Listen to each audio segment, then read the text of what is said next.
کاکو شیار ئەمێ ئەوەت لێ بپرسم بودجەی گشتی چی گۆڕانکاریی تا هیچ گۆڕانکاری کتابی ئەزانێ ئەوەی کە پەیوەستە بە کوردەوە دوو ئاستە ئاستێکیان ئەو ئیتفاقیە نەوتەیە کە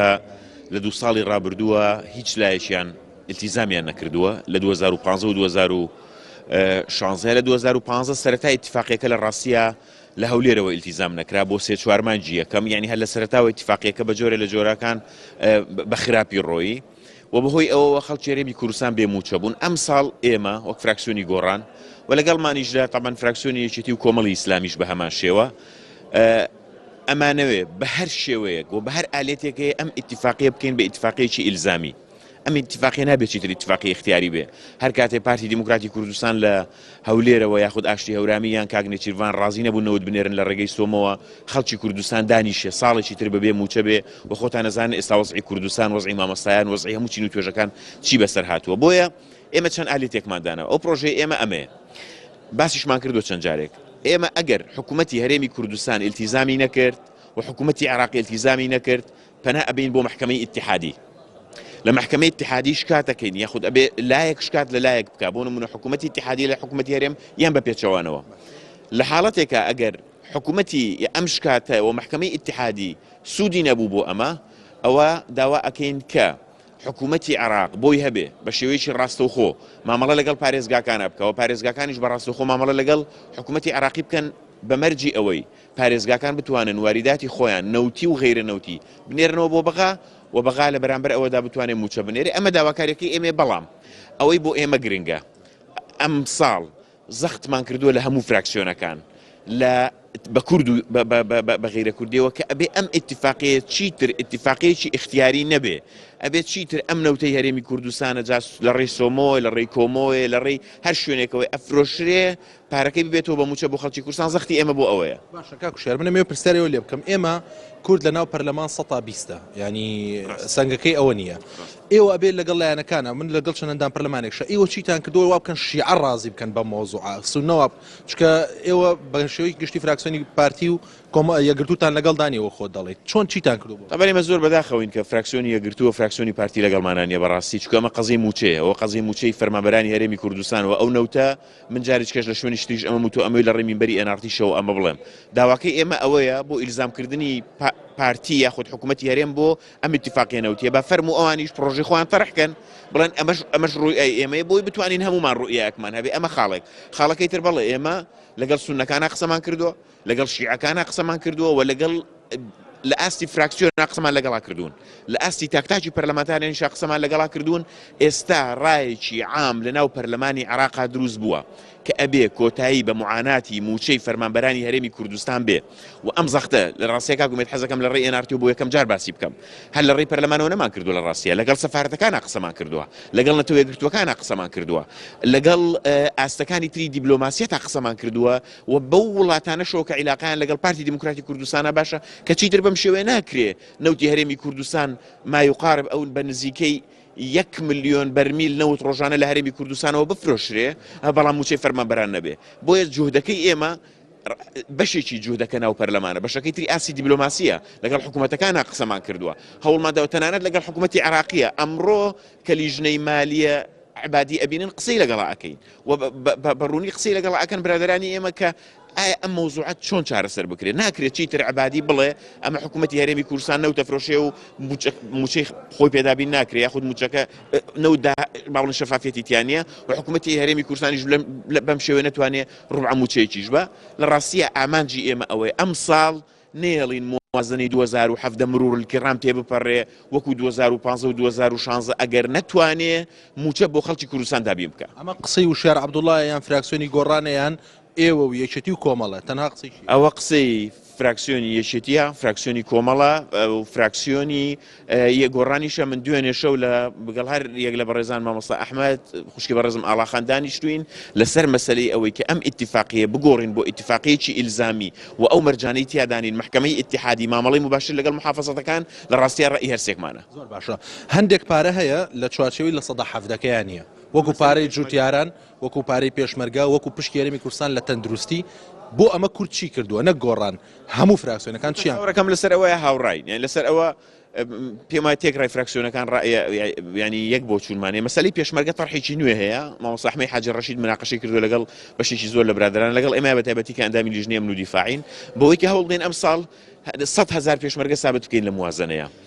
وەختی خۆی حاجی شعبی داوای لە ساڵانی ڕابردوو داوای 100 بۆ 110 کرد ئێمە داوامان کرد ئەو جەبهانەی کە پێشمەرگە بردوێتی بەڕێوە لە دژی داعش و لە دژی ئیرهاب جەبهەکان بە قسەی ئەبوو مەهدی المهندس پێویستی بە 100,000 پێشمەرگەیە ئەم قسەیە بکەین بە بنەمایەک بۆی داوای ئەوە بکەین ینی حسەی پێشمەرگە ئەم ساڵ ڕێگە نەدەین بە پاساوی فرۆشتنی نەوتی کەرکووک حسەی پێشمەرگە بڕۆ کاکومێت من لە ساڵی 2016 لەگەڵ عبادیا کۆبووینەوە لیژنەی ئەمن و دیفاع پێم وتم ئێوە بودجەی پێشمەرگە بۆ نادەن تکاکەوە نەوتی کەرکووک هەمووی فرۆشن هەمووی ئەڕوا بۆ هەرێمی کوردستان لە نەوتی کەرکووک بودجێ پێشمەرگە بن وتمان ئەمە پاساوێکە ئەبێ خۆت لەگەڵ حکوومەتی هەرێمی کوردستانە نابێ پێشمەرگە ببێ بە زەحیەی عیلاقی نێوان ئێوە و حکوومەتی حکوومەتی هەرێم لەو تەکە فرۆشی و داهاتەکەی دیار نییە تۆ خۆت قایدی خواتی مسلحی پێشمەرگە بەشێکە لە منزومەی دیفاعی عراقی ئەبێ قسەیە ئەم کێشەیە حل کرێ و ئەم چیرۆکە حل بکرێ لەسەر مەسەلی پارەی گەرمجۆی جوتیاران زەختی زۆرمان کردو نسبەتێکی ڕۆشتووە بە هەمان شێوە داوای نسبەی لە سڵای حەڤە لە هەموو مەسەلەی دەرمان لە ئاسەکانی ترا ئەەکەین و لە ڕاستیە لەوەیە هینمان نییە لەوەیە هیچ با بڵێن نقطەیەکی خلافی نییە. من ئەمێ پرسیارەوە لێ بکەم شیعە توانی لە ماوەی 2 ساڵە 120,000 و هێزەکەشی بکە بە یاسایی کورد بۆ نەیتوانیوە ئەو بودجەی کە بڕا بۆ پێشمەرگە دابینی بکە ینی بەغا کێشەی لەگە کووردا چیە لە کاتێکدا دوێنێ هێزەکەی خۆی بە یاسایی کردشیە ئەزانی موچیان پێ ئەزانی پێشمەرگە هێزێکی دەستوریە بەڵام خەلەلی سەرەکی کە پێشمەرگە نەبووە بە منزومەی دیفاعی عراقی مەسوولەکانی هەولێر و مەسوولەکانی کوردستانن لەبەر دووشت یەکەم دایمە ڕقەمی زۆریان لێداوە ڕقەمی زۆری خەیاڵیان لێداوە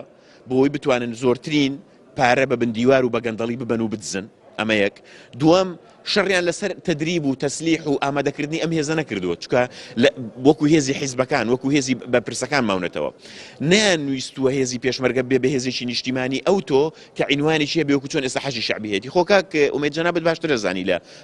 لە خەڵکی تر کە حەجی شعبی حەجی هێزە سیاسیەکانەوانە بەڵام عینوانێکیان بۆ دروست کردو هەیەیەکیان بۆ دروست کردو ڕەبتیان کردو بە ئەنجومەنی وەزیرانەوە بە حەیدەر عەبادیەوە بڕۆتە سەیری بەرپرسەکانی هەرێمی کوردستان بکە بەس ئەمە ئەوە تەواکەم بەرپرسەکانی هەرێمی کوردستان چیان کردووە